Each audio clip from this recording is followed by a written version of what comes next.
1 தெசலோனிக்கேயர் 5வது அதிகாரம் 16, 17, 18 வசனங்கள்.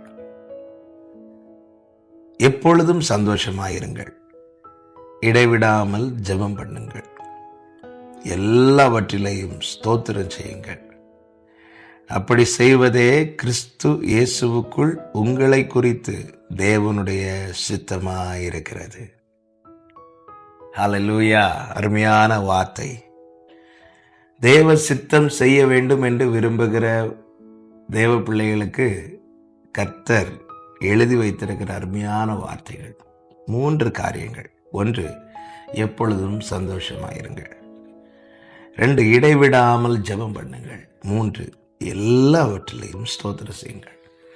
இம்மூன்றும் செய்கிறவர்கள் தேவ சித்தத்தை நிறைவேற்றுகிறார்கள்.